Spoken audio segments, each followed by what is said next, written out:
असं म्हणतात जगण्याला कारण असावं लागतं, पण दरवेळी कारण शोधत नाही बसायची. आपणच कधीतरी आपणच आपलं कारण व्हायचं. आज मला खावायचे वाटल्या कापण्या. पारंपरिक पदार्थ आहे आणि आषाढ महिन्यात हा घरोघरी तळला जातो. तर मलाही पण कापण्या खूप आवडतात, तर मी आज कापण्या करणार आहे. तर मी आता हे बघा, हे गूळ घालून गुळाचं पाणी घालून हे छान गव्हाचं पीठ मळून घेतलं. 2 वाटी गव्हाचं पीठ, अर्धी वाटी बेसनाचं पीठ, त्याच्यामध्ये 4 चमचे तेलाचं कडकडीत मोहन घातलं. नंतर 1 वाटी गूळ पाण्यात विरघळून थोडासा गरम करून घेतला आणि त्याच्यात हे छान पीठ मळून घेतलं. आता मी कापण्या लाटणार, तळणार, मग तुम्हाला दाखवणार.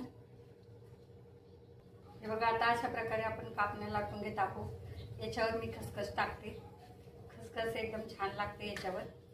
खसखस टाकल्यानंतर पुन्हा एकदा असं लाटून घ्यायचं. आणि कापण्या फार जाड पण नाही, फार पातळ पण नाही, अशा मीडियम लाटायच्या. दोन्ही बाजूनं खसखस लावून घेऊ आपण.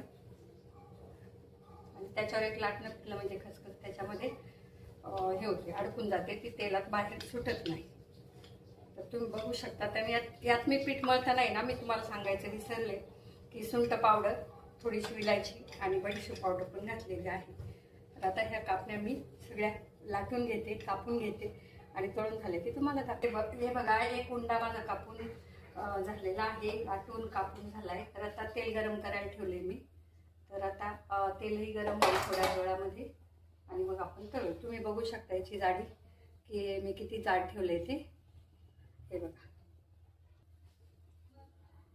अशा मी कापण्या सुरीने या कट करून घेते आणि अशा तिरक्या करायच्या. तिरक्या तिरक्या कापायच्या. छान अशा निघतात. मी काही कडेचं वगैरे काढत बसत नाही, कारण सगळंच खायचं आहे, नाही का. हे बघा, अशा कापण्या सोडते. आणि आता तेल तापलंय तर गॅस आहे ना मंद करायचा, नाहीतर त्या जळतात. हे बघा, आता आपल्या कापण्या ह्या तळत आलेल्या आहे. या मध्यम आचेवर तळायच्या, म्हणजे मध्ये कच्च्या पण राहणार नाही आणि फार कडक पण होणार नाही. आणि बाहेर काढल्यानंतर आहे ना, त्यांचा रंग थोडासा अजून चेंज होतो, म्हणून आहे ना थोड्याशा अशा पद्धतीनेच काढायच्या. हे बघा मंडळी, अशा प्रकारे आपला आखाड तळून झालेला आहे आणि ह्या कापण्या छान अशा खुसखुशीत तयार झालेल्या आहे. एकंदरीत मस्त आवडतं, करून खायचं, कंटाळा करायचा नाही. आणि हे बघा, अशा छान खुसखुशीत पण झाल्यात बरं का. मी खाऊन पण पाहिले, टेस्ट